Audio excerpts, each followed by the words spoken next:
Corona महामारी ने पूरे विश्व को हिलाकर रख दिया। यूं कहें कि इस बीमारी ने हर तरफ से इंसान को ऐसी चोट मारी कि ताउम्र इसका दर्द वो साथ लेकर ही जाएगा। भले ही अपनों को गवा देने का दर्द सीने में लिए पेट की आग को बुझाने के लिए वो दिन रात मेहनत कर रहा है, क्योंकि इस महामारी ने रिश्तों की बेरुखी कैसी होती है वो भी उसे सिखा दिया।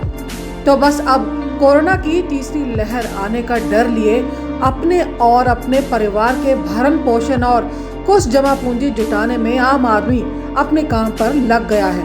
अक्टूबर के मध्य में तीसरी लहर के फिर से आने की संभावना जताई जा रही है। तीसरी लहर के दौरान सबसे ज्यादा बच्चों के संक्रमित होने का खतरा है। आपको बता दें कि स्कूल खुल चुके हैं और बच्चे भी पूरी तरह से अपनी पढ़ाई में जुट गए हैं। वहीं स्कूल में टीचर्स की ओर से भी कोरोना गाइडलाइंस को पूरी सख्ती से फॉलो करवाया जा रहा है। पर स्कूल के बाद क्या, यह सबसे बड़ा सवाल है, क्योंकि स्कूल से बाहर निकलते ही बच्चे लापरवाह हो रहे हैं। तस्वीरों में आप साफ देख सकते हैं कि किस तरह से बच्चे स्कूल में छुट्टी के बाद अपने घरों में लौट रहे हैं, परंतु कुछ बच्चों ने अपने मुंह पर मास्क नहीं लगाया हुआ, जिससे उनके संक्रमित होने का खतरा बढ़ जाता है। ऐसे में स्कूल प्रबंधकों और माता पिता की जिम्मेदारी बन जाती है कि वे इस बारे में बच्चों को जरूर एजुकेट करें। वहीं आपको बता दें कि संभावित तीसरी लहर से बचने के लिए स्कूलों की ओर से क्या कुछ कदम उठाए जा रहे हैं, इसे लेकर हमने स्कूल के प्रिंसिपलों से बात की। आप भी सुनिए क्या कुछ उन्होंने कहा। जी, जब से स्कूल खुले हैं तो काफ़ी अच्छी स्ट्रेंथ हमारे पास आ रही है स्कूल में। बच्चे हर रोज़ स्कूल आते हैं। वैसे 3030 बच्चे हमारे स्कूल में इनरोल्ड हैं, उसमें से 50% तो आ ही रहे हैं। हाँ जी, उसके लिए बच्चों की सैम्पलिंग चल रही है। अब तक 1500 बच्चों की सैम्पलिंग हो चुकी है और परमात्मा का शुक्र करती हूँ मैं कि सभी बच्चे नेगेटिव आए हैं। और थर्ड वेव के लिए भी हम प्रिपेयर हैं। जैसे भी गवर्नमेंट के द्वारा हदायतां आनगियाँ उनको फॉलो किया जाएगा। देखो मैम, ऐसा है ना, सिलेबस तो मंथली रिवीजन होती ही है हमारी। सो स्टडी भावें ऑफलाइन होवे या ऑनलाइन होवे, अगर वेव आती है थर्ड तो ऑनलाइन सिलेबस पूरा करवाया जाएगा जी। 1500 बच्चों की टेस्टिंग हो चुकी है जी, और सभी के सभी अभी तक तो नेगेटिव आए हैं। हाँ, वो रीडिंग और राइटिंग में थोड़ी कमी आई है। जब बच्चे ऑनलाइन पढ़ते थे तो उसे रीडिंग और राइटिंग की आदत थोड़ी कम हुई है, पर जब हुण ऑफलाइन क्लासेस शुरू हुई है दोबारा से फिर वो उन्होंने की हैबिट डिवेलप हो रही है और स्टूडेंट्स बहुत खुश हैं। स्कूल आके ऑफलाइन क्लासां ला के बहुत ही खुश नज़र आ रहे हैं। देखिए, जो भी हमें हमारा डिपार्टमेंट समय टाइम टू टाइम हदायतें दे रहा है, हम उनकी पालना कर रहे हैं। मतलब जैसे कि बच्चों को अल्टरनेट क्लासेस को बुला रहे हैं हम स्कूल में, तो 4 क्लासेस एक दिन आगे, सेक्शन 4 एक दिन आगे जैसे, ठीक है। सेकेंडली है कि एक बेंच पर एक ही बच्चा बिठाते हैं और मास्क पर कंपलसरी किया हुआ, सैनिटाइज़र वगैरह दे रहे हैं उनको। ये सारी जो हदायतें टाइम टू टाइम आ रही हैं, हम इनको फॉलो कर रहे हैं। हमारे स्कूल में मतलब आप कह लो ±60% बच्चे आ ही रहे हैं। ये है कि ऑफलाइन से जब बच्चे स्कूल में आ गए हैं तो एक तो बच्चे वैसे बड़े एक्साइटेड हैं कि हम घर में बैठे हुए थे, बोर हो रहे थे। सेकेंडली है कि टीचर्स को भी है कि अब बच्चे आ गए, हम मैक्सिमम इनको जो भी मतलब कि हमारे डिपार्टमेंट ने बताया हुआ है कि वीकली सिलेबस ये है, मंथली सिलेबस ये है, उसके अकॉर्डिंगली टीचर्स जो हैं उनको बहुत ज़्यादा गाइड कर रहे हैं। हर तरीके से नोट्स दे रहे हैं उनको मंथली और वीकली, और वीकली के हिसाब से, मंथली के हिसाब से जो भी टीचर्स मटेरियल दे सकते हैं, चाहे फ़ोटोस्टेट करा के दे रहे हैं, चाहे उनको ऑनलाइन व्हाट्सएप पर भेज रहे हैं, वो मैक्सिमम कर रहे हैं टीचर्स हेल्प। कोविड टेस्टिंग हमारे स्कूल में जितने बच्चे उस दिन आए थे, आई थिंक 70 के करीब बच्चे आए थे, उनकी टेस्टिंग जो है वो हुई थी और 100% बच्चे जो है वो नेगेटिव पाए गए हैं।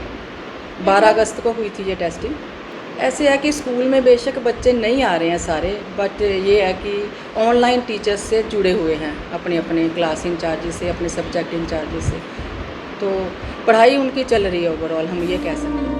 वही बच्चे स्कूल आकर बेहद खुश हैं, परंतु अब इतने दिन बाद स्कूल लौटे बच्चों में क्या कुछ कमियां पाई जा रही है, यह आप भी सुनिए स्कूल के टीचर्स से।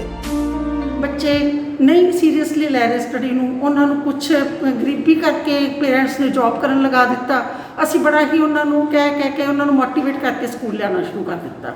ਬਟ ਹਜੇ ਵੀ ਬੱਚਿਆਂ ਦਾ ਉਹਨਾਂ ਦੀ ਜਿਹੜੀ ਰਾਈਟਿੰਗ ਸਕਿੱਲ ਖਤਮ ਹੋ ਰਹੀ ਹੈ। ਅਸੀਂ ਉਹਨਾਂ ਨੂੰ ਬਹੁਤ ਕੰਮ ਦਿੰਦੇ ਹਾਂ ਵੀ ਰਿਟਨ ਕਰੋ ਬਟ ਉਹਨਾਂ ਨੂੰ ਫੋਨ ਦੀ ਥੋੜ੍ਹੀ ਜ਼ਿਆਦਾ ਹੈਬਿਟ ਵੀ ਹੋ ਗਈ, ਥੋੜ੍ਹਾ ਉਹਨਾਂ ਨੂੰ ਰਿਟਨ ਕੰਮ ਕਰਨ ਦੀ ਜਿਹੜੀ ਆਦਤ ਹੈ ਉਹ ਘੱਟ ਗਈ। ਪਰ ਹੁਣ ਆਫਲਾਈਨ ਦੇ ਵਿੱਚ ਹਾਲਾਂਕਿ ਸਾਨੂੰ ਕੋਵਿਡ ਕਰਕੇ ਬਹੁਤ ਸਾਰੇ SOPs ਫੋਲੋ ਕਰਨ ਦੇ ਵਿੱਚ ਪ੍ਰੋਬਲਮਸ ਆਉਂਦੀਆਂ, ਸਾਰਾ ਸਟਾਫ ਉਹਦੇ ਲਈ ਪੂਰੀ ਹੈਲਪ ਕਰਦਾ ਹੈ। ਸਕੂਲ ਦੇ ਵਿੱਚ ਅਸੀਂ ਸਾਰੀਆਂ SOPs ਫੋਲੋ ਕਰਕੇ ਬੱਚਿਆਂ ਨੂੰ ਸੋਸ਼ਲ ਡਿਸਟੈਂਸਿੰਗ ਇਹ ਸਾਰਾ ਕੰਮ ਅਸੀਂ ਉਹਨਾਂ ਨੂੰ ਪ੍ਰੋਪਰ ਕਰਵਾ ਕੇ ਤਾਂ ਉਹਨਾਂ ਨੂੰ ਪ੍ਰੋਪਰ ਐਜੂਕੇਸ਼ਨ ਦੇ ਵੱਲੇ ਡਿਵਰਟ ਕਰ ਰਿਹਾ ਕਿ ਚਲੋ ਤਰੀਕੇ ਦੇ ਨਾਲ ਬੱਚੇ ਜਿਹੜੇ ਆ ਉਹ ਆਪਣੇ ਡੇਲੀ ਰੂਟੀਨ ਦੇ ਵਿੱਚ ਆ ਜਾਣ। मैं यही कहना चाहूँगी कि बच्चे बहुत इंटरेस्ट ले रहे हैं आने में, थोड़ा स्टडी में इंटरेस्ट उनका कम हो गया क्योंकि काफ़ी देर से ऑनलाइन चल रहा था, तो इसीलिए वो थोड़ा सा इंटरेस्ट उनका कम है।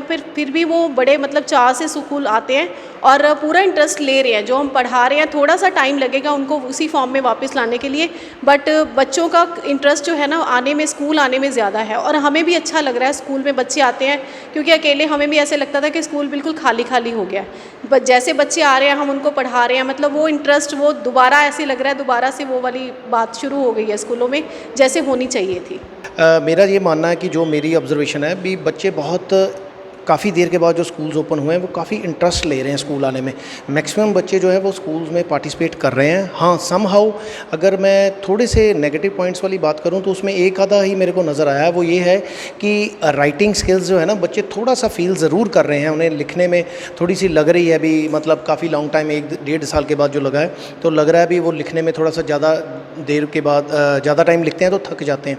वो ये कहते हैं भी सर चलो नेक्स्ट अगले पीरियड में कर लेंगे या नेक्स्ट कर लेंगे। फिर हमने भी उसके अकॉर्डिंगली अपना टाइम शेड्यूल और अपने अकॉर्डिंगली अपने आप को सेट कर लिया भी नहीं, बच्चों को इतनी देर के बाद में आए हैं अकोमोडेट करने के लिए। उनको ये कहा है कि कोई बात नहीं बेटा, आप इंटरेस्ट लो, हम अपनी स्पीड उस हिसाब से कर लेते हैं एडजस्ट, ताकि वो पढ़ाई में ध्यान दें। ਬੱਚੇ ਤਾਂ ਬੜੇ ਇੰਟਰਸਟ ਨਾਲ ਆ ਰਹੇ ਆ। ਦੇਖੋ ਜੀ ਸਕੂਲ ਦੇ ਵਿੱਚ ਉਹਨਾਂ ਲਈ ਤਾਂ ਇਹ ਇੱਕ ਬਹੁਤ ਹੀ ਵਧੀਆ ਹੋਇਆ ਵੀ ਗਵਰਨਮੈਂਟ ਨੇ ਸਕੂਲ ਓਪਨ ਕਰ ਦਿੱਤੇ ਹੈ ਤੇ ਬੱਚੇ ਪੂਰੇ ਇੰਟਰਸਟ ਨਾਲ ਆ ਰਹੇ ਹਨ। ਬਟ ਟੀਚਰਸ ਨੂੰ ਇਹ ਦਿੱਕਤ ਆ ਰਹੀ ਹੈ ਕਿ ਜਦੋਂ ਉਹ ਕੁਝ ਵੀ ਕੰਮ ਆਪਣਾ ਨੋਟ ਡਾਊਨ ਕਰਨ ਲਈ ਕਹਿੰਦੇ ਆ ਬੱਚਿਆਂ ਨੂੰ, ਬੱਚਿਆਂ ਦੀ ਉਹ ਹੈਬਿਟ ਖਤਮ ਹੋ ਚੁੱਕੀ ਹੈ।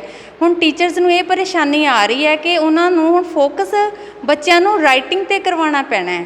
ਮੇਨ ਦਿੱਕਤ ਟੀਚਰਸ ਲਈ ਇਹ ਖੜੀ ਹੋ ਚੁੱਕੀ ਹੈ ਕਿਉਂਕਿ ਆਫਲਾਈਨ ਜਿਹੜੀਆਂ ਕਲਾਸਿਸ ਨਹੀਂ ਸੀਗੀਆਂ, ਬੱਚਿਆਂ ਨੂੰ WhatsApp ਦੀ ਆਦਤ ਪੈ ਗਈ ਸੀ ਵੀ ਅਸੀਂ ਆਨਲਾਈਨ ਹੀ ਸਾਰਾ ਕੰਮ ਕਰਨਾ ਹੈ, WhatsApp ਦੇ ਥਰੂ ਚੱਲਣਾ ਹੈ। ਅਤੇ ਇਸ ਕਰਕੇ ਟੀਚਰਸ ਨੂੰ ਇਹ ਫੋਕਸ ਹੈ ਹੁਣ ਰਿਟਨ वर्क पे करवाना पै रहा है जी।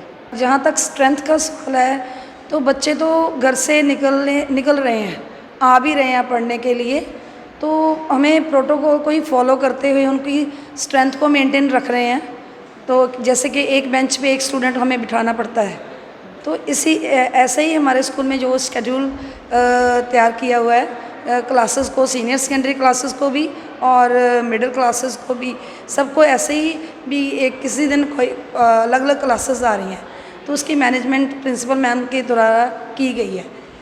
तो बच्चे रुचि ले रहे हैं, टीचर्स का काम दोनों तरफ चल रहा है, ऑनलाइन ऑफलाइन जो भी काम करवाना पड़ता है हमें दोनों तरीक़ों से करवाना पड़ रहा है। बच्चे भी इंटरेस्ट ले रहे हैं। रही बात उनकी पढ़ने की रुचि, तो वो एक अलग तरीका अडॉप्ट कर रहे हैं, कभी वो ऑनलाइन कर लेते हैं भी, कभी ऑफलाइन कर लेते हैं, दोनों तरफ से चल रहे हैं। डिपार्टमेंट वालों भी बच्चों की सेहत को लैके या फिर टीचर्स की सेहत को लैके काफ़ी जो प्रोटोकॉल्स है ਉਹ ਇੰਸਟਰਕਸ਼ਨ ਜਿਹੜੀਆਂ ਹੈਗੀਆਂ ਨੇ ਸਾਨੂੰ ਟਾਈਮ ਟੂ ਟਾਈਮ ਜਿਹੜਾ ਹੈਗਾ ਡਿਪਾਰਟਮੈਂਟ ਵੱਲੋਂ ਇਸ਼ੂ ਹੁੰਦੀਆਂ ਰਹਿੰਦੀਆਂ ਹਨ, ਤੇ ਉਹਨਾਂ ਇੰਸਟਰਕਸ਼ਨ ਦੇ ਮੱਦੇਨਜ਼ਰ ਹੀ ਅਸੀਂ ਬੱਚਿਆਂ ਦੀ ਸਿਹਤ ਨੂੰ ਲੈ ਕੇ ਪ੍ਰੋਟੋਕੋਲਸ ਜਿਹੜੇ ਹੈਗੇ ਆ ਉਹ ਫੋਲੋ ਕਰ ਰਹੇ ਹਾਂ। ਹੁਣ ਜਿਸ ਤਰ੍ਹਾਂ ਸਭ ਤੋਂ ਪਹਿਲਾਂ ਤਾਂ ਬੱਚਿਆਂ ਦੀ ਹੈਲਥ ਆ ਜਾਂਦੀ ਹੈ, ਸੋ ਸਭ ਤੋਂ ਪਹਿਲਾਂ ਯਕੀਨੀ ਬਣਾਇਆ ਜਾਂਦਾ ਕਿ ਹਰ ਇੱਕ ਬੱਚਾ ਜਿਹੜਾ ਵੀ ਸਕੂਲ ਦੇ ਵਿੱਚ ਆਉਂਦਾ ਉਹ ਉਸਨੇ ਪ੍ਰੋਪਰ ਜਿਹੜਾ ਹੈਗਾ ਮਾਸਕ ਪਹਿਨਿਆ ਹੋਇਆ ਹੋਵੇ, ਤੇ ਉਸ ਦੇ ਨਾਲ ਨਾਲ ਉਹਨਾਂ ਦੀ ਸੈਨੀਟਾਈਜੇਸ਼ਨ ਜਿਹੜੀ ਹੈਗੀ ਹੈ ਉਹਦਾ ਵੀ ਖਾਸ ਖਿਆਲ ਰੱਖਿਆ ਜਾਂਦਾ। ਹਰ ਇੱਕ ਕਲਾਸ ਦੇ ਵਿੱਚ ਸੈਨੀਟਾਈਜ਼ਰ ਪ੍ਰੋਪਰ ਪ੍ਰੋਵਾਈਡ ਕੀਤਾ ਜਾਂਦਾ ਬੱਚਿਆਂ ਨੂੰ, ਤੇ ਉਸ ਤੋਂ ਬਾਅਦ ਸੋਸ਼ਲ ਡਿਸਟੈਂਸਿੰਗ ਜਿਹੜੀ ਹੈਗੀ ਆ ਉਹ ਵੀ ਯਕੀਨੀ ਬਣਾਇਆ ਜਾਂਦਾ ਕਿ ਜਿਹੜਾ ਉਹਨਾਂ ਦੀ ਸਿਟਿੰਗ ਪਲਾਨ ਹੈਗੀ ਆ ਉਹ ਨਾਲ ਨਾ ਬਿਠਾ ਕੇ ਉਹਨਾਂ ਨੂੰ ਥੋੜ੍ਹਾ ਜਿਹਾ ਦੂਰੀ 'ਤੇ ਬਿਠਾਉਣ ਦਾ ਜਿਹੜਾ ਹੈਗਾ ਇੰਤਜ਼ਾਮ ਕੀਤਾ ਗਿਆ ਪ੍ਰੋਪਰ ਸਕੂਲ ਵੱਲੋਂ। ताज़ा खबरों से जुड़े रहने के लिए सब्सक्राइब करें राष्ट्रीय खबर टीवी और बेल आइकन दबाना ना भूलें।